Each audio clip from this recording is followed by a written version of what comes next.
좋으신 하나님의 은혜가 여러분과 여러분의 가정에 함께 하시기를 우리 주님의 이름으로 축원드립니다. 옆에 계신 분 인사하면서 오늘 마지막 주일이잖아요. 감사했습니다. 고마웠습니다. 네. 근데 마지막이라고 그러니까 이제 다음 주부터 안 나오겠다 이런 뜻이 되면 안 됩니다. 우리의 인생은 계속해서 진행되고 있지요. 그래서 앞으로도 계속 좋은 관계 속에서 성도들이 서로 교제하고 하나님 믿는 믿음의 공동체 속에서 승리할 수 있도록 그렇게 해주시고요. 자, 오늘 주신 말씀은 성도가 여러 가지 시험을 당할 때 우리가 어떻게 해야 될 것인가라고 하는 것, 야고보의 해석을 통해서 우리가 한번 말씀을 살펴보고 은혜를 나누고자 합니다.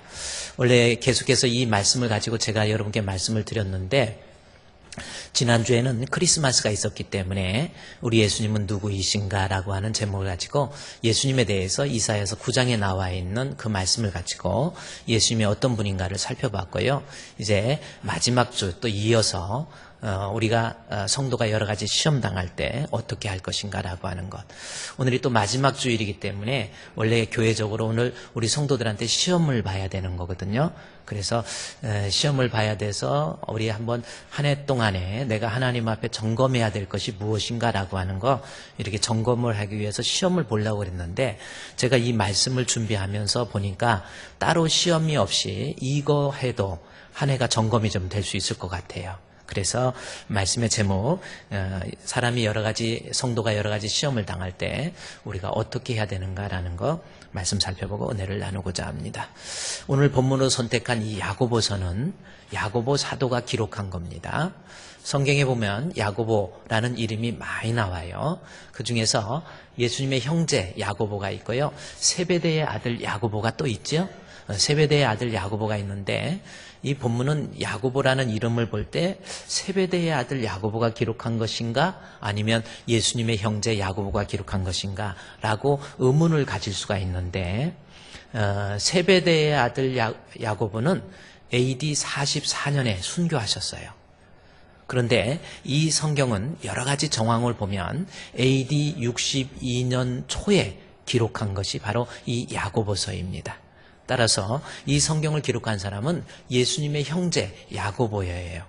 그리고 이 성경 AD 62년 초에 야고보가 성경을 기록하고 그리고 AD 62년 말에 야고보가 역시 순교하게 되는 그러한 모습입니다. 그래서 순교를 바로 앞두고 우리 흩어진 성도들에게 어떻게 하면 이 많은 환난, 예수 믿는 것 때문에 아프기도 하고 병들기도 하고 예수 믿는 것 때문에 쫓겨나기도 하고 먹지 못하는 일이 생기고 자지 못하는 일이 생기고 집도 뺏기고 또 심지어 스데반이 돌에 맞아 죽기도 하고 본인도 이제 순교의 그러한 모습으로 죽게 되는 그러한 모습이에요. 그래서 1장 2절 말씀의 성경을 보면 내 형제들아 이렇게 나오죠. 형제는 아델포스, 예수 믿는 사람을 한 형제라고 그러는 거죠. 형제님, 자매님 이렇게 얘기하듯이. 그러면 내 형제들아 라고 하는 것은 예수 믿는 사람들 그거 같은 말입니다. 예수 믿는 사람에게도 여러 가지 시험이라고 하는 것이 닥친다라는 거지요. 그래서 예수 믿으면 만사 형통하는 것이 아니라 예수 믿지만 가정에 어려운 일이 생길 수도 있고 사업하다 망할 수도 있고 예수 믿다가 뭐 치매가 걸릴 수도 있고 예수 믿는데 병들 수도 있고 다 그렇습니다. 그런데 예수 믿다가 이러한 어렵고 힘든 일, 그러한 육신적인 것뿐만 아니라 정신적으로 내가 교회에서 신앙생활하면서 가까이 있는 사람한테 상처받기도 하고 또 섭섭한 일이 생기기도 하고 울어야 될 사연도 생기고 부부간의 갈등도 생기고 여러 가지 문제가 생길 때 우리는 어떻게 해야 신앙 안에서 승리할 수 있느냐라고 하는 것, 이것이 야고보가 닥치고 있는 환난 속에 겪고 있는 우리 성도들에게 주어진 편지의 내용이라고 하는 겁니다. 자, 본문에 한번 보십시오. 1장 2절에 내 형제들아 너희가 여러 가지 시험 당하면 어떻게 하라고 그랬어요? 온전히 기쁘게 여기라는 겁니다. 여기서 온전히 기쁘게 여기라고 하는 것은 시험 당하고 어려운 일 당하고 울어야 될 사연이 생겼는데 야 잘됐다 하고 웃으라 그 뜻이 아니에요. 그 다음에 나와 있죠. 3절에 이는 너희의 믿음의 시련. 시련은 뭐 연단이라는 겁니다. 시련, 연단. 그래서 불순물을 빼내고 순금을 꺼내내는 과정을 표현하는 단어가 시련이에요. 그래서 혹시 내가 무슨 일이 생기면, 마음 아픈 일이 생기고 괴로운 일이 생기고 시험 들고 그러면 내 신앙을 더 정금과 같이 만들기 위한 하나님의 훈련 기간이다라고 이해하라는 뜻이에요. 그것이 온전히 기쁘게 여기는 모습이죠. 그래서 3절에 너의 믿음의 시련이 끝까지 참고 인내를 이룬다는 겁니다. 인내를 끝까지 이루는데, 그러면 너희로 마지막 줄에 조금도 부족함이 없는, 하나님 앞에 인정받는 그러한 성도가 될 수 있다는 겁니다. 여러분은 어떻습니까? 여러 가지 문제가 생기고 막 힘든 일 생기면 하나님 어떻게 나에게 이런 일이 있습니까? 왜 나에게만 이렇게 힘든 일이 있어야 됩니까? 하고 원망하고, 당신 때문이야, 너 때문이야, 부모 잘못 만나서 그래, 아니 저 집사님은 왜 나한테 이렇게 함부로 말해, 막 이렇게 그러지 말라라는 겁니다. 아, 이렇게 문제가 있으면 하나님이 나를 부족함이 없는 연단된 사람 만들기 위한 기간이구나, 이렇게 생각하는 거, 이것이 더 큰 시험에 빠지지 않는 성도의 모습이 될 수 있다는 겁니다. 저와 여러분 앞으로 그렇게 합시다. 감기만 들어도 내가 하나님 앞에 잘못된 것은 뭐가 있지? 하나님 앞에 내려놔야 될 것은 뭐가 있지? 그렇게 돌이켜보는 거, 이것이 믿음 있는 성도가 승리할 수 있는 길이라고 하는 겁니다. 그러면서 야고보는 얘기하죠. 여러 가지 시험이 있을 때 온전히 기쁘게 여기는데, 그 기쁘게 여기면서 1장 4절에 인내를 온전히 이루라. 이는 너희로 두 가지 부족함이 없도록 하는 거예요. 온전하고 구비해서 이 두 가지를 갖춰가는 그러한 모습이 되어야 된다는 겁니다. 그래서 아까 얘기했듯이 시험을 당하면 내가 하나님 앞에 온전은 히브리어로 타밈이라고 하는 단어인데, 그것은 흠이 있다라는, 흠이 없는 이라는 뜻입니다. 그래서 내가 하나님 앞에 어떤 문제가 있으면 내가 하나님 앞에 하나님 자녀로서 합당하지 못했던 모습이 무엇인가, 그러한 흠들을 찾아내고 그것을 놓고 회개하는 거, 이것이 환난을 당하는 성도의 모습이 되어야 된다라는 겁니다. 어려울 때 원망하지 마시고 오히려 하나님 앞에 내가 나태하고 게으르고 하나님 앞에 잘못된 모습들 회개하는 모습이 되어야 된다라는 거죠. 또 하나 이제 야고보는 이야기합니다. 온전하고, 1장 4절에 온전하고 뭐라고 그랬어요? 이제 구비하는 사람이 되라라는 겁니다. 어려울 때 내가 하나님 앞에 구비하는 사람이 되라는 거죠. 그러면 구비가 무슨 뜻일까라는 거죠. 구비가 무슨 뜻이죠? 뭐 우리 집에 냉장고도 구비해 놓고 세탁기도 구비해 놓고 TV도 구비해 놓고 할 때, 그때 구비라는 말 비슷하게 쓰죠.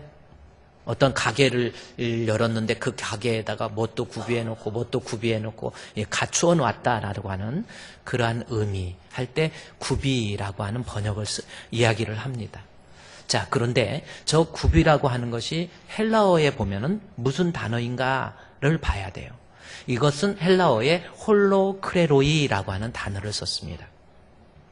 홀로 플러스 크레로이스라고 하는 단어예요. 이 홀로크레로이라고 하는 것은 뭐냐면, 홀로크레로이라고 하는 것은 홀로는 전체, 모두라고 하는 훌, 전체라는 거예요.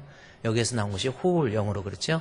근데 홀로라고 하는 거, 이건 전체라는 뜻이고요. 크레로이라고 하는 것은 그 뜻이 무슨 뜻이냐면 그 역할이라는 뜻, 전체 혹은 부분이라는 뜻입니다. 전체의 한 부분이라고 하는 거죠. 그래서 저것을 우리말로 구비로 번역을 했거든요. 전체의 한 부분이라고 하는 겁니다. 이것을 홀로크레로이라고 하는 이 단어를 신앙적 입장에서 이것을 해석을 하면, 머리 대신 예수 그리스도의 지체된 우리가 내가 몸으로서, 지체로서 갖춰야 될 그러한 모습들을 잘 감당해서 그 몸 전체가 잘 운행되고 순행되는 그러한 모습을 표현하는 단어, 홀로크레로이라고 하는 겁니다. 그래서 이것을 우리말로 조금 더 쉽게 변형하면 예수 믿는 사람으로서 갖추어야 할 것들을 갖춰놓는 거예요. 그게 구비라고 하는 우리말의 번역, 홀로크레로이라고 하는 겁니다. 우리가 예수 믿는 십자가의 군병이라고 그랬죠. 십자가의 군병으로서, 군인으로서, 군인이 갖추어야 될 게 뭐가 있어요? 항상 있어야 될 게 뭐가 있습니까? 총도 있어야 되고 군복도 있어야, 추리닝 입고 싸울 수는 없잖아요. 총도 있고, 그 다음에 군복도 있고, 군화도 있고, 머리에 쓰는 철모도 있어야 되고, 이것을 갖추고 있어야, 평상시에 갖추고 있어야 된다라는 거죠. 이것이 군인으로서 역할입니다. 여러분, 얼마 전에 일본에서 그 초계기를 우리의 군함과 불과 150m 위에서 우리 거를 근접 촬영하고 이런 일이 있었어요. 그런데 오히려 적반하장격으로 일본에서 아니 레이더를 쐈다고 막 우리한테 항의하는 겁니다. 근데 실제로 자기들이 근접 비행한 거에 대해서는 얘기를 안 하죠. 그런데 레이더를 쏜 걸 가지고 지금 뭐라고 그러려는 게 아니라 이 동아시아 지역에서 해군력 증강하기 위한 아베의 전략이라고 하는 겁니다. 거기에 우리가 말려 들어가서는 안 되죠. 한번 우리 생각을 해볼까요? 한번 여러분 지금 일본하고 우리나라하고 지금 우리나라는 남북이 대치되어 있어요. 그렇죠? 엄청난 군사력이 있습니다. 비행기도 있고 탱크도 있고 뭐 엄청난 무기도 많고 화학무기도 많아요. 근데 우리나라 군사력이 남북이 대치되어 있기 때문에 아주 강하지요. 일본하고 우리하고 만약에 다른 거 다 빼고 만약에 전쟁했다. 군사력만 가지고 싸우면 일본이 이길까요? 우리가 이길까요? 한번 생각해. 누가 이길까? 일본이 이기겠다 하는 사람은 일어나서 이쪽으로 가고 한번 해볼까요? 누가 이길 것 같아요? 일본하고 우리하고? 군사력으로만 싸우면 일본하고 우리하고 누가 이길까요?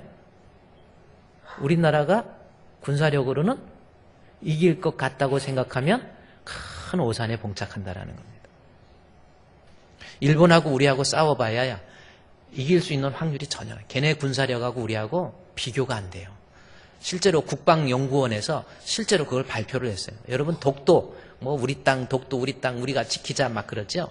그리고 한때 독도에 대해서 일본 애들이 가까이 와서 비행기, 전투기 한번 왔다 갔다 하니까 김영삼 대통령 알죠? 이 나라 경제를 확실히 해가지고 했던 그분이 계시는데 지금 돌아가셨잖아. 근데 그 김영삼 대통령이 뭐라 그러냐면은 일본 버르장머리를 고치겠다 그랬어요.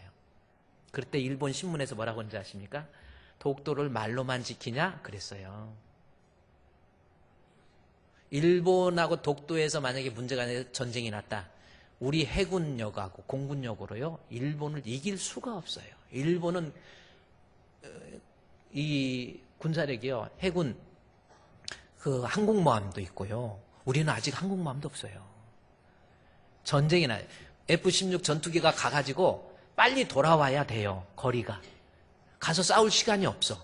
그런데 이번에 공중급유기를 도입을 해가지고 이제 독도에서 한 2시간 정도 싸울 수 있는 F-16을 만들겠다 해가지고 공중급유기를 만들었어요. 도입했죠. 근데 일본은요, 공중급유기 그게 문제가 아닙니다. 군사력으로는. 그래서 버르장머리 고쳐놓는다고 그러니까 일본에서 웃었대요. 니네 독도 말로 지키냐? 지금 마음만 먹으면 그 독도 금방 뺏는다라는 겁니다. 그런 상황이에요. 자, 우리가 일본과 싸워서 이기기 위해서 군인으로서 항상 준비하고 갖추고 그래서 우리도 항공모함 준비해야 된다라는 겁니다. 이제 말만 대항해군이지 뭔 대항해군 별것도 없어요. 이제 해군력에 있어서는 국방연구원에서 직접 말한 거예요. 북한하고 해군력이 되면 해군하고 북한 해군하고 우리하고 싸우면 누가 이길까? 우리가 이겨요. 우리는 해군이 그래도 어느 정도 근접해서 전쟁할 때는 이게 현대화돼가지고 우리는 그냥 컴퓨터로 막 하면 폭탄이 나가는데 북한 애들은 난 일을 났다 막 올라가고 막 이러고 이거 돌리고 이래야 되는 형편이에요. 그러니까 군사력으로 참 그런 형편이에요. 근데 걔네는 핵무기가 있잖아요. 어쨌든 군인에게서 중요한 것은 항상 지키기 위해서 구비하고 있어야 된다라는 겁니다. 자, 우리 성도 마찬가지예요. 내가 어려운 일이 있을 때, 힘든 일이 있을 때 우리가 해야 될 일은 뭐예요? 항상 하나님 앞에 내가 성도로서 구비하고 있어야 성도들이 있어야 될 것을 항상 갖추고 있어야 된다라는 겁니다. 그래서 야고보 사도는 인생을 살면서 갑자기 시험 당하고 괴롭고 아프고 병들고 사업 실패하고 막 교인들 간에 서로 내가 상처받고 이런 일이 있을 때 원망하거나 불평할 것이 아니라 겸손하게 내가 혹시 하나님의 군사로서 내가 이 땅에 살면서 항상 갖추고 있어야 될 것을 혹시 갖추고 있는지 그것을 점검해봐라 라고 하는 거, 이것을 우리에게 이야기해주고 있다는 겁니다. 특별히 야고보가 이 말씀을 했던 이유는 뭐냐면 실제로 야고보가 자기가 이야기한 것처럼 내가 예수 믿다가 신앙 지키다가 언제 죽을지 모른다라고 하는 그러한 순교에 대한 그러한 것들을 본인은 의식하고 있었다라는 겁니다. 그래서 이러한 시험이 있고 어려운 일이 있을 때 내가 지금 죽어도 하나님 앞에 갔을 때 인정받는 사람인가 아닌가라고 하는 것을 알게 하기 위해서 네가 이 땅에 살면서 하나님 앞에 섰을 때 내가 성도로서 갖추고 있어야 될 것들을 제대로 가지고 있는지 항상 점검하라는 거예요. 그래서 오늘은 연말이고 그러니까 여러분 한번 점검해 보자는 겁니다. 내가 성도로서 갖추고 있어야 될 것이 지금 제대로 갖추고 있는지 이걸 점검해 보자는 겁니다. 자, 그러면 한번 또 생각을 해봅시다. 여러분 예수님 믿죠? 그러면 우리 성도로서 항상 가지고 있어야 될 것이 뭐가 있어요? 갖춰야 해요. 군인에게는 총도 있어야 되고 뭐 군복도 있어야 되고 군화도 있어야 되고 뭐 여러 가지 갖춰야 하는데 내가 성도로서 십자가의 군병으로서 이 땅에 살면서 항상 가지고 있어야 될 것이 무엇이 있습니까? 이거는 여러분 상당히 항상 내가 준비해. 지금 독도를 지키기 위해서 우리가 군함도 있고 뭐 항공모함도 있고 이게 준비하듯이 내가 성도로서 이 땅에 살면서 항상 구비하고 준비하고 갖추고 있어야 될 것이 뭐예요? 한번 김종섭 장로님 한번 생각을 한번 해보시죠. 항상 성도로서 갖추고 있어야 될 게 뭐가 있죠? 우리 경찰서장님이었으니까 이게 치안을 유지하기 위해서 갖추고 있어야 될 것이 있듯이 내 성도로서 신앙을 지키기 위해서 성도로서 갖추고 있어야 될 게 뭐가 있어요? 뭘 갖추고 있어야 되지? 복잡하죠? 이남진 장로님 성도로서 가지고 있어야 될 게 뭐가 있어요? 예수님 믿는 믿음. 그래, 믿음을 항상 갖추고 있어야 된다.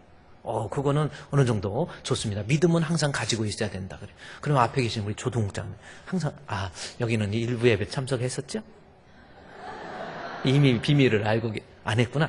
그럼 장로님 항상 갖추고 있어야 될 게 뭐예요? 믿음 하나 나와서 믿음을 항상 가지고 있어야 된다. 그럼 하나님 앞에 내가 가지고 있어야 될 거 항상 가지고 있어야 돼. 성경에 많이 나와 있거든요. 너희들이 신앙인으로서 항상 가지고 있어야 될 거 성경은 계속해서 이야기하고 있어요. 그러면 성경이 뭘 갖추고 있으라고 그랬는지 우리 알아봐야 됩니다. 그래서 이 세상 살면서 우리가 십자가의 군사로서 승리할 수 있는 거예요. 갖추고 있어야 될 것. 자, 고린도전서 앞으로 가보죠. 자, 이제 고린도전서로 가야 됩니다. 고린도전서 13장에 있는 말씀. 항상 있어야 될 것이 무엇인지 볼까요? 13장 13절 사랑장이라고 합니다. 고린도전서 13장 13절에 보니까 자 13장 13절 우리 한번 중요하니까 항상 있어야 될 것이 무엇인지 13장 13절 시작 그런즉 믿음, 소망, 사랑 이 세 가지는 항상 있을 것인데 여기 항상 있어야 될 것이라고 그랬잖아요. 우리가 바울이 이야기하는 거예요. 우리가 내가 성도로서 이 땅에 살면서 항상 있어야 될 것, 믿음, 소망, 사랑. 이 세 가지가 항상 있으라는 겁니다. 근데 많이 들었잖아요. 항상 있어야 되는데. 근데 여러분 지금 한번 제가 질문합니다. 여러분 정말 있습니까? 여러분 믿음 있어요? 진짜 믿음 있습니까? 여러분 지금 천국에 대한 소망 있습니까? 여러분 사랑이 있습니까? 성도라고 한다면 이 세 가지는 있다가 없다가 그게 아니에요. 항상 죽을 때까지 우리의 마음속에 믿음과 소망과 사랑이 있어야 된다라는 겁니다.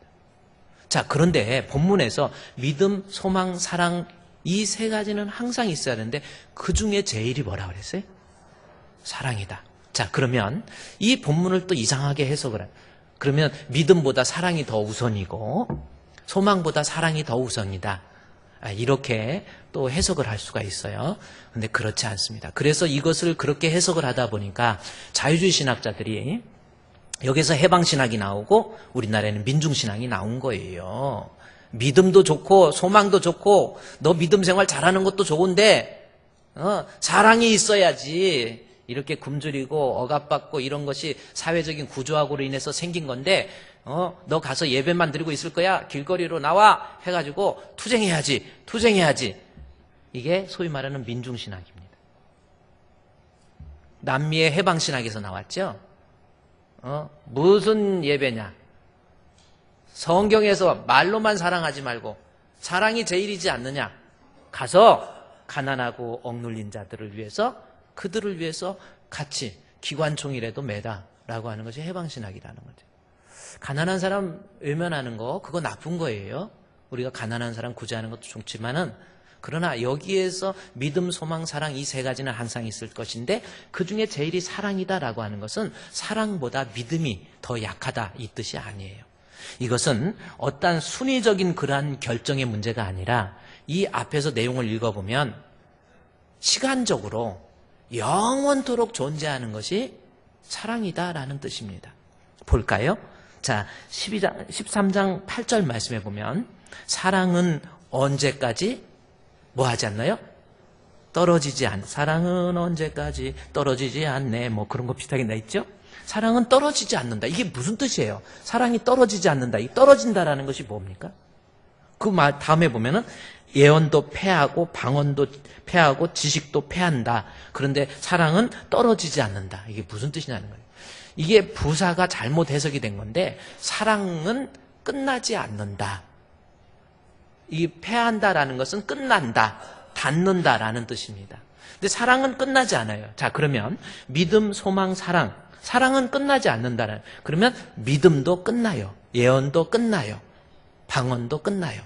끝나는 거예요. 그 끝난다는 것이 어디냐면 12절에서 믿음에 대해서 이야기합니다. 우리가 믿음은 뭔가? 지금은 거울로 보는 것 같이 희미하나 그때에는 즉 천국에서는 얼굴과 얼굴을 대하여 볼 것이요. 지금은 내가 부분적으로 아나 그때에는 주께서 나를 아신 것 같이 내가 온전히 알리라. 자, 요 말씀이에요. 그러면 요 말씀이 무슨 뜻이에요? 옛날 거울은 민경이라고 그랬죠. 옛날 민경. 막 닦아가지고 했는데 옛날 이때 성경을 기록할 당시에 거울이 지금처럼 어떻게 선명한 거울이 아니에요. 굴이 막 닦아가지고 이렇게 흐릿하게 비슷하게만 보인 거예요. 그래서 그 민경으로 보면 항상 다 웬만한 흠도 안 보이고 결점도 안 보여요. 애매하게 이렇게 보이는데 나중에는 여기 거울로 보는 것 같이 흐릿하나 나중에는 얼굴을 대하여 본다. 확실하게 본다. 이게 뭘 의미해요? 믿음이라는 게 그렇다라는 겁니다. 지금 내가 가지고 있는 이 믿음 있잖아요. 이 믿음은 지금은 내가 주님에 대한 믿음, 우리 예수님이 어떤 분이시고 하나님이 어떤 분이시고 천국이 어떤 곳이고 지옥이 어떤 곳이고 하나님의 상급이 무엇이고 이런 거에 대해서 완전하게 알지를 못해요. 흐릿하게 알지만 나중에 주님 앞에 갔을 때는 명확하게 나타나는 예수님이 어떤 분이시고 하나님이 어떤 분이시고 찬양이 무엇이고 그것을 명확하게 볼 수 있는 거예요. 그리고 천국 가면 이미 믿음은 끝나는 거예요. 천국 가면 믿음이 끝나요. 그렇죠? 천국에서도 믿음이 필요하다. 아니죠? 천국 가면 믿음이 끝나는 거예요. 그 다음에 믿음, 소망은 뭡니까? 소망도 이 땅에서 내가 주님 앞에 갔을 때 칭찬과 존귀와 영광 이러한 것이 소망인데 이 소망도 천국 가면 끝나요. 그렇죠? 그런데 사랑은 패하지 않습니다. 사랑은 천국 가서도 우리 주님의 사랑 그것은 존재한다라는 거예요. 그런 의미에서 믿음, 소망, 사랑 이 세 가지가 항상 있을진데 그중에 제일은 사랑이다 그렇게 한 거예요. 그래서 사랑이 이 땅에서의 사랑뿐만 아니고 앞으로 천국에 가서도 이 사랑은 필요한 것이다 라고 하는 내용으로서 바울이 설명하고 있는 겁니다. 어쨌든 성도로서 준비해야 될 것이 우리가 항상 갖춰야 될 거 여러분 뭡니까? 첫 번째 믿음이에요. 여러분 믿음이 있습니까? 오늘 여기 믿음에 대해서 한번 마지막 주일이니까 점검 좀 해요. 여러분 진짜 믿어요? 진짜 믿습니까? 지금 그냥 교회만 다니는 거 말고 진짜 내 안에 믿음이 있습니까? 이거를 항상 점검하고 하나님 앞에 믿음 있는 사람으로서 믿음을 갖추고 있으라라는 겁니다. 지금 그러면 믿음이 뭔가? 이제 바울이 이 얘기해요. 13장에서 믿음 항상 준비하고 있어라. 성도라면 믿음, 소망, 사랑 있으라 하면서 믿음이 항상 있어야 되는데, 그러면 도대체 믿음이 뭐예요? 믿음이 뭡니까? 이거에 대해서 고린도전서 이제 15장에 가서 설명을 하고 있어요. 이 믿음에 대해서 고린도전서 15장의 말씀에 보면 15장 2절. 자, 두 장만 넘겨보면 나오죠? 너희가 만일 내가 전한 그 말을 굳게 지키고 헛되이 믿지 아니하면, 자, 믿음은 믿음인데 헛된 믿음이 있다라는 거예요. 헛된 믿음은 뭐예요? 구원을 얻지 못하는 믿음입니다. 진짜 믿으면 헛되이 믿지 아니하면 그로 말미암아 구원을 얻는 거예요. 그러니까 믿음도 헛된 믿음이 있다라는 겁니다. 믿음도 없으면서 믿음 있는 것으로 본인이 착각할 수 있다라는 거예요. 허상이에요. 지금 바울이 우리가 항상 믿음이 있어야 되는데 여기 헛된 믿음이 있다라는 거예요. 구원 얻지 못하는 믿음. 그러면 우리가 가져야 될 구체적인 믿음의 내용을 성경은 이야기하죠. 바울은 이야기하죠. 15장 3절에 내가 받은 것을 먼저 너에게 전하였노니 성경대로 그리스도께서 우리 죄를 위해서 죽으시고 장사 지낸 바 되셨다가 성경대로 사흘 만에 다시 살아나셨다 해서 믿음의 내용이 뭔지를 정확하게 이야기하고 있다는 겁니다. 여기 믿음의 내용을 한번 여러분 진짜 믿음 있는지 점검하기 위해서 3절에 내가 먼저 전하였노니 이는 성경대로 그리스도께서 우리 죄를 위해서 죽으셨다. 본문에서는 죽은 거에 대한 내용이 나오는데 로마서 1장 2절부터 보면은 이 성경 복음에 대해서 얘기하면서 로마서 1장 2절에 이 복음은 하나님의 선지자들 통하여 그의 아들에 관하여 성경에 미리 약속한 것인데 그게 뭐예요? 첫 번째가 뭐냐면 그의 아들에 관하여서는 육신적으로 다윗의 혈통에서 태어났다. 다시 말해서 믿음의 첫 번째 부분은 예수님의 탄생을 믿는 거예요. 예수님의 탄생이 뭐예요?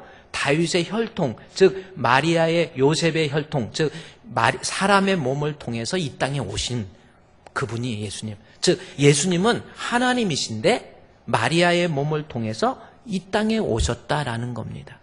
그것을 믿는 거예요. 여러분 그거 믿고 있습니까? 막연하게 그게 말고 예수님이 성령으로 잉태해서 이 땅에 오신 거예요. 그걸 믿는 것이 믿음이라니까요. 그거 안 믿는 사람 그냥 그런가 보다 그러는 게 아니라 예수님, 내가 믿는 예수님은 그 존재가 사람의 몸을 입으신 하나님이라고 하는 것을 내가 믿는 거예요. 그런데 그것이 성경대로 그리스도께서 다윗의 혈통을 통해서 이 땅에 오셨고 그랬거든요. 그러면 성경대로라는 게 뭔가? 이사야서 7장 14절 말씀에 보면, 자, 여러분 믿음에 대해서 너무 중요한 겁니다. 이사야서 7장 14절 말씀에서 무엇을 예언을 하냐면 보라, 처녀가 잉태하여 아들을 낳을 것이니 그 이름을 예수라 하라.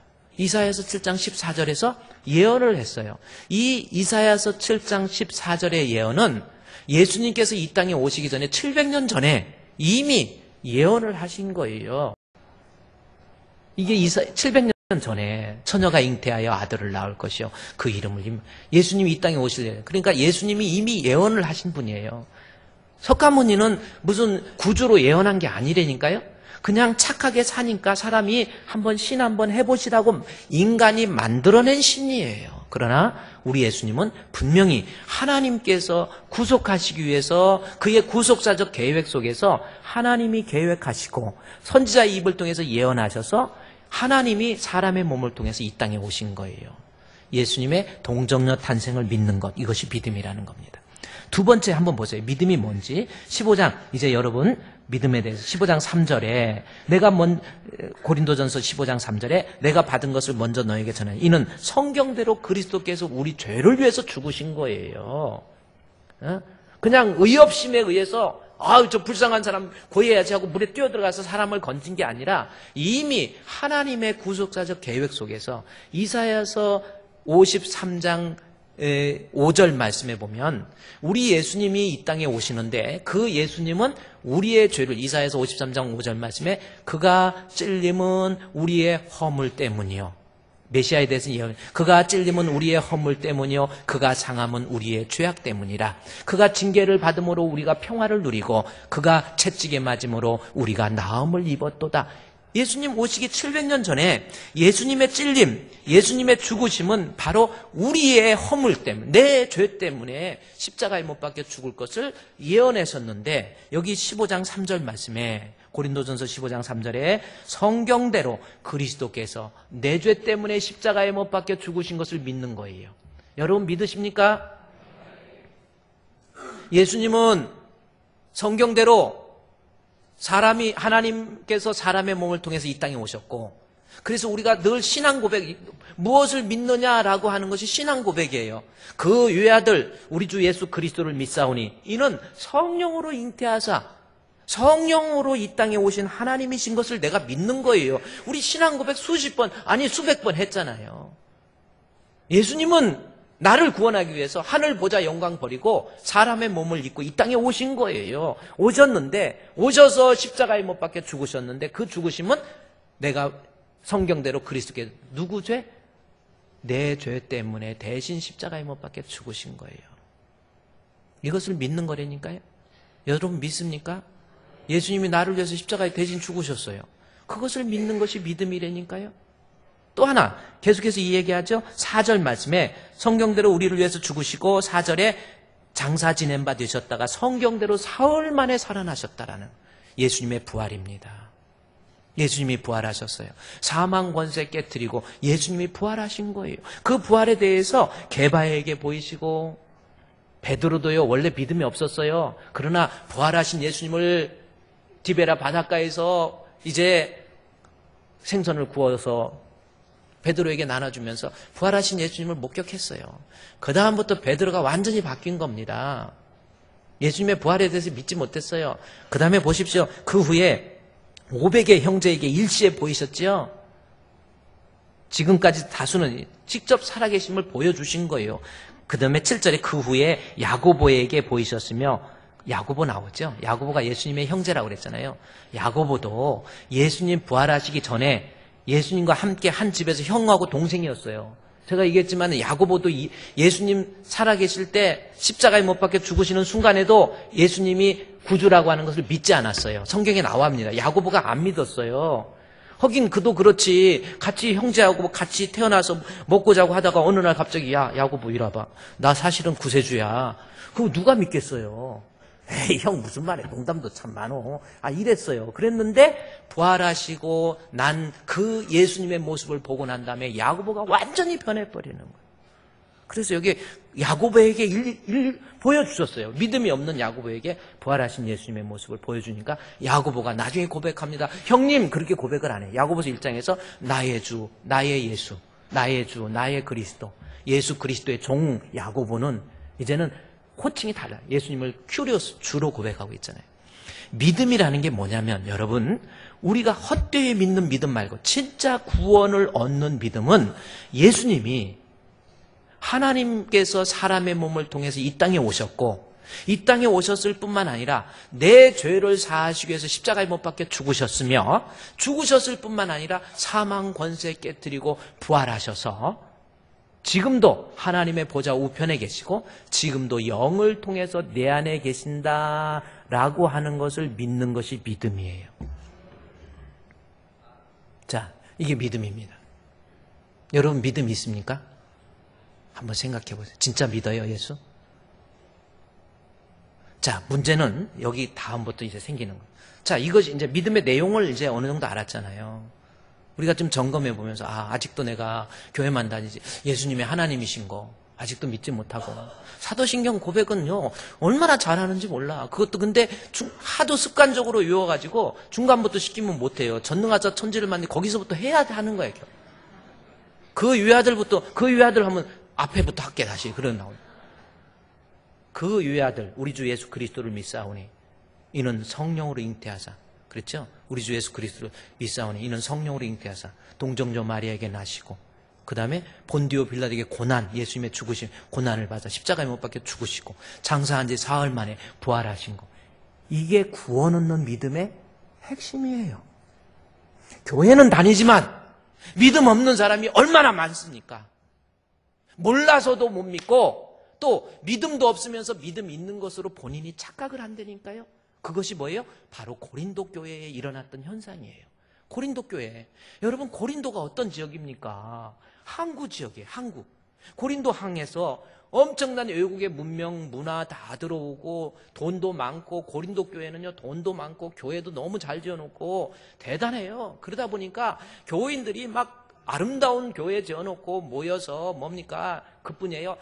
능력이 얼마나 많은지 막 기도도 막 방언으로 해. 막 기도도 막 방언으로 하고 예언하는 것, 능력, 방언, 그 다음에 뭐 하여튼 은사들이 너무 많아요. 찬양, 뭐 말씀을 선포하는 능력 이런 것도 다 은사거든요. 말씀도 얼마나 잘 선포하고 막 찬양을 고린도 교회는 막 찬양 그쪽도 고린도 이태리 쪽이니까 이태리 사람들이 찬양을 좀 하잖아요. 막 찬양을 아마 너무 잘하는 막 그냥 하나님 크신 사랑은 증량다 못하며 영원히 아마 그렇게 막 불렀을 거예요. 찬양도 있고 찬양도 하고 말씀도 막 가르치기도 하고. 여자들이 얼마나 말씀을 잘 가르쳤냐면요, 바울이 오직하면 여자들은 교회에서 잠잠할지어다 그랬어요. 말씀을 가르치기도 해. 찬양도 잘해. 은사도 있어. 돈이 있어서 헌금도 잘해. 그랬다고 믿음 있나요? 아니잖아요. 고린도 교회 아니란 말이에요. 내가 어렸을 때부터 나 교회 다녔으니까 나 믿음 있다? 아니라니까요. 나 교회 집사니까, 나 안수 집사니까 나 믿음 있다? 아니에요. 있을 수도 있고 없을 수도 있다라는 겁니다. 고린도 교회처럼 착각하지 마세요. 내가 장로니까 믿음 있다? 아니에요. 목사도 믿음 없는 사람이 있습니다. 그래서 바울이 고린도 교회 이야기를 하면서 너희들이 믿음이 뭔가 항상 갖추고 있어야 하는데, 믿음은 예수님 믿는 건데 너희들이 믿음을 가져라 그랬는데, 그들이 자랑한 게 뭐냐면 은사 자랑하고 실력 자랑하고 신앙의 연륜 자랑하고 어떤 신학적인 지식을 자랑하고 막 그랬던 거예요. 그러다가 바울이 안 되겠다 해서 고린도 전서를 쓰고 난 다음에 고린도 후서를 씁니다. 1장에서 13장까지예요. 13장에서 결론이 뭔지 아세요? 이건 중요하니까 고린도 후서 13장에 가보세요. 후서 13장. 고린도 교회에 대한 결론이에요. 13장 5절. 여러분이 이 성경은 외워야 돼요. 13장 5절 말씀에 뭐라고 그럽니까? 너희는 믿음이 있는가? 너희 자신을 시험하고 너희 자신을 확증하라.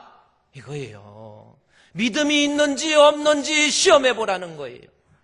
내가 하나님 앞에 진짜 믿음이 있는지 없는지, 내 은사 자랑하고 내 실력 자랑하고 내 능력 자랑하고 그런 거 말고 정말 내 안에 예수님이 계신지, 예수님을 믿는 믿음이 있는지 이거 점검해보라는 겁니다. 원래 옛날 성경에는 우리말에 빠져서 번역이 뭐예요? 에피스쿠픈테스라고 하는 날. 너희는 돌아봐. 너희 자신이 믿음이 있는지 시험하고 한번 시험해보라는 겁니다. 여러분 한번 시험해보세요. 정말 믿음이 있습니까? 내 안에 예수님 계십니까? 그래, 믿음이 뭔가 하고 봤더니 5절 말씀에 너희는 믿음이 있는가 자신을 시험하는데 너희 자신을 확정하라. 믿음이 뭐예요? 그 다음에 예수 그리스도께서 너희 안에 계신 줄을 스스로 알지 못하느냐. 너무 중요한 거예요. 믿음은 뭐예요? 예수님이 내 안에 계신 것을 내가 의식하고 내가 알아야 그게 믿음이라니까요. 그러니까 우리가 하나님 앞에 믿음에 대해서, 믿음은 관념론적이고 어떠한 사상적이고 관념론적이며 형이상학적 개념이니까 눈으로 볼 수도 없고 손으로 만질 수 없으니까 본인이 믿음도 없으면서 그냥 교회 다니니까 나 믿음 있는가 보다 착각을 하고 있다라는 거예요. 진짜 믿음은, 예수님 믿는 믿음은 본문에 나온 것처럼 예수께서 너희 안에 계신 것을 내가 알아야 돼요. 내 안에 계신 예수님을 관념론적으로 나 믿어, 예수님의 탄생 믿어, 예수님의 죽으심 믿어, 예수님의 부활을 믿어, 그게 아니라 내 안에 계신 예수님, 영혼을 통해서 내 안에 계신 예수님을 내가 순간순간 바라볼 줄 알고, 내가 의식할 줄 알고, 내가 느낄 줄 알고, 이게 믿음이에요.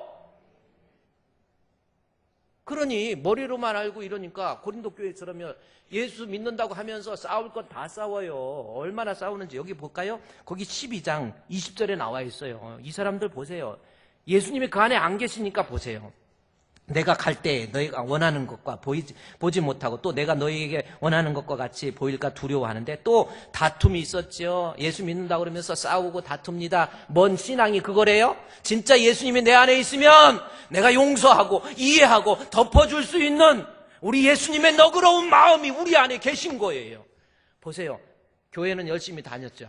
은사도 있었죠. 실력도 있었죠. 능력도 있죠. 헌금도 많이 했어요. 그러나 여기 보니까 시기, 다툼, 시기, 분냄, 툭하면 막 화내고 말 함부로 하고 막 재직회 할 때 뭐 할 때 시끄럽게 떠드는 사람들 있잖아요. 그 사람 마음에 예수 있는 거 아니에요.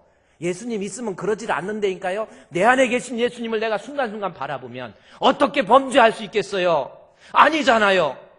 사람 눈에 보이면 죄 안 짓고 그러는데 우리에게 구름같이 둘러싼 허다한 증인들이 우리 뒤에 있는데 내가 사람 안 보인다고 범죄합니까? 혼자 있을 때 범죄합니까? 아니잖아요. 진짜 믿음은 내 안에 계신 예수님을 내가 스스로 느끼고 의식하고 뭐 교회만 다닌다고 믿음 없는 3분의 1 정도만 4분의 1 정도만 구원받는다고 보면 된다라는 겁니다. 왜 그런가 했더니 말씀을 받을 때 길거리 그 다음에 돌작, 가시밭, 옥토에 떨어진 하나님 말씀 듣는 태도를 보면 알아요. 말씀 듣고 아무것도 아닌 거 하고 오해하고 툭하면 실족하고. 믿음은요 그게 아니라는 거예요. 내 안에 계신 예수님, 영으로 예수님을 내 안에 계시고 그 예수님을 순간순간 바라보고 의식하고 우리 예수님과의 깊은 영적 교제를 나누는 거, 이게 믿음이라니까요. 고린도 교인들이 일은 잘했지만 분냄과 당지는 것과 비방과 남 비방하고 욕하고 수군거린다는 것은 불평하는 거예요. 교회에서 하는 일에 다 그만한 이유가 있어서 교회에서 그런 지출을 취하는 거예요. 그런데 툭 하면 불평합니다. 왜 이걸 이랬어요? 왜 이랬어요? 무슨 공산당처럼 그러지 마세요. 진짜 믿음이 있으면 예수님이 내 안에 계시면 내가 불평할 거 있어도 그렇게 불평하지 않아요. 원망, 불평, 그 다음에 수군거림, 거만함. 그세요. 예수 믿는다고 하면서 돈 좀 있다고 폼 잡고 다니지 마세요. 예수 믿는다고 하면서 좀 배웠다고 폼 재지 마세요. 대학 나왔다고 뭐 폼 재지 말라니까요. 다 웬만하면 이조시대 음식대학도 있더라고요. 여기 식당 이름이 이조시대 음식대학도 있어요. 웬만하면 대학 다 한 거예요. 내가 주님 앞에 내 안에 예수님 계시면 늘 낮아지는 거예요. 겸손하게 주님을 섬기는 거예요. 진짜 믿음은 뭡니까? 내 안에 계신 예수님을 바라보고 내가 주님 앞에 낮아지고 싸울 일이 있어도 싸우지 않고 용서하고 이해하고 도와주고, 여러분 그런 모습이잖아요. 두근거린 거만함, 혼란. 여기 혼란이 뭡니까? 디스오더예요. 무질서예요. 막 대들어. 뭔 말하면은 막 대들어요. 왜 그러냐고. 그것도 무질서예요. 하나님 앞에 툭 하면 내가 하나님 뭐 잘못해. 그게 무슨 믿음이래요. 믿음은 고린도 교인이 착각하고 있는 거. 나 은사 있고 실력 있고 교회에서 10년 20년 신앙생활했고 나 목사고 나 장로고 그런 거 말고 예수님이 나의 구주인 것을 진짜 믿는다면 내 안에 계신 예수님을 네가 스스로 알지 못하지 않느냐. 그렇지 않으면 너는 버리운 자니라는 거예요. 믿음도 하나도 없으면서. 그래서 이렇게 딱 보면 알아요. 정말요, 믿음 있는 사람은 예수님이 그 안에 계시기 때문에 머리끝부터 발끝까지 완전히 변해요. 여러분, 한의사들은 병원에 가면은 얼굴 보고 이렇게 보면서 이렇게 한번 쳐다보고, 그 다음에 이해가 안 가면 눈 한번 까보세요. 까보고 혓바닥 해보면 뭐가 안 좋군요. 이렇게. 한의사 대충 알아요. 의사도 청진기 대충 재보면 어디가 좀 아프다, 이게 심장에 뭐가 있고, 이것도 대충 압니다. 목사는요, 얼굴 딱 보면 알아. 이거 믿음도 없으면서 믿음 있는 척하고 폼 재고 다니고 뭘 어디서 정확히 알아요. 진짜 그냥 스치기만 해도 느낌만 딱 와도 이거 믿음 없는 기운 딱 느껴져요. 하늘을 우러러 한 점 부끄러움이 없기를. 잎새에 이는 바람에도 나는 가슴이 흔들렸다는 것처럼, 여러분 느낌 딱 머리카락 하나 이렇게 삐친 거 보면, 걸어 다니는 폼만 봐도 이게 믿음이 있는 점인지 금방, 예수가 내 안에 계시면 걸어 다닐 때도 벌써 이렇게 하지. 예를 들어서 목사 부족하지만 목사인데 설교하러 올 때 아싸 이러고 설교하면, 믿음이 있는 사람은 걷는 모습도 틀려요. 걷는 모습도. 제가 뭐 이렇게 걸어야 돼. 이렇게 하는 거. 엉덩이 이렇게 흔들어. 하나에서 열까지 완전히 믿음은 예수님이 내 안에 계심으로 이 머리 헤어스타일도 달라진다니까요. 머리 헤어스타일도 막 빨갛고 빨갛고 노랗고 막 물들이고 손가락 잘린 장갑 끼고 와 하고 할렐루야 하면 그게 믿음인. 아이 틀려요. 벌써 딱 보면 틀려요. 뭐 이게 보이는 게 믿음이 아니라니까요. 예를 들어서 여기다가 막 문신으로 주 예수를 믿으라 이러고 딱 되면 그게 믿음이 있는 겁니까? 내 안에 계신 예수님을 내가 바라보고 예수님처럼 생각하고 예수님처럼 말하고 행동하는 거예요. 여러분 점검해 보세요. 진짜 믿음 있는지. 점쟁이들 믿음 있는지 없는지 금방 압니다. 목사님이 여러분 모를 것 같아요? 기도해 보세요. 정말 내가 알지 못하는 크고 비밀한 일을 보여주는 거죠. 점쟁이들도요 믿음 있는지 없는지 금방 안 되니까. 저희 어렸을 때 시골에서 우리 집 건너서 노진이네 어머니가 점쟁이였어요. 무당이었어. 그런 것도 적어놓지. 노진이네 어머니가 무당이었는데 무당 땡땡땡 하는데 김상준 장로라고 그 사람이 이 똥찌개를 지고 이러고 똥찌개 옛날에는 똥찌개 지다가 저기로 배추밭에 똥 줬거든. 근데 이러고 가다가 뭔 생각을 했는지 그 머릿속에서 뭔 생각을 했는지 갑자기 똥 한 바가지 퍼가지고 목사님 새벽 기도하고 앉아서 강대상조에서 기도하는데 똥을 머리에다 부었어요. 없는 사실이 아닌데 자세한 사항은 고순희 권사님께 문의하시기 바랍니다. 저희 어머니예요. 저희 어머니. 그래가지고 막 똥을 뒤집어 쓰고 우리 집이 바로 언덕 밑으로 있었는데 거기 우리 집에 우물이 있었거든. 우물이 있는 집도 많이. 거기 우물이 있는 집에 와갖고 목사님이 똥을 할 때 우리 어머니가 울면서 우물에서 물 퍼갖고 에이 해가지고 얼굴에 목사님 똥 닦은 거 생각이 나요. 김상준 그 아들 하나는 술집에서 술 먹다가 맥주병으로 맞아고 눈이 빠지고요. 제가 그 말. 또 하나는 정신병 이상자가 돼버리고요. 또 하나는 신림동에서 장사하는데 지금 잘 되나 모르겠어요. 어머니 잘 돼요? 자식이 잘 되지를 않아요. 장로 됐다고 믿음 있습니까? 예수님이 그 안에 계시는 겁니까? 우리 한번 정직해집시다. 믿음도 없으면서 믿음 있는 척 하지 마세요. 귀신들이 얼마나 그래가지고 그때는 담벼락이 낮아요. 그러면 목사님이 신방 가갖고 딱 다른 장로랑 신방 가니까 막 점쟁이가 구슬하다가 안 돼 막 이래요. 그런데 상준이가 똥 퍼냈던 그 상준이 있잖아요. 상준이 장로. 그 사람 딱 지나가니까 점쟁이가 이리 와봐. 갖고 놀아요. 귀신이 갖고 놉니다. 귀신도 정확히 알아요. 믿음 있는지 없는지, 내 안에 예수님이 계신지 안 계신지 정확히 알아요. 그래서 여러분이 오늘 믿음을 점검해 보라고 그러는 건데, 믿음이 있는지 없는지 좀 알으려면 정 이해가 안 가면 밥 먹고 미아리 가서 점쟁이 집에 한번 가봐. 딱 들어가면 벌써 하면은 합격이야. 근데 아이고 어서 오세요. 아이고 이름이 뭐냐고 물어본다는데 아우 여기 돈 복채 많이 갖고 왔어? 하고 이렇게 하고 그러면서 이거는 벌써 가짜야. 근데 여기 한번 진짜 이따 관광버스라도 빌려가지고 한번 가보면 이거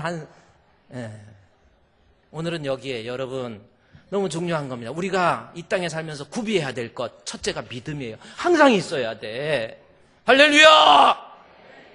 내 안에 계신 예수님, 그 예수님을 바라보면서 여러분 믿음의 승리자가 되시기를 주의 이름으로 축원드립니다.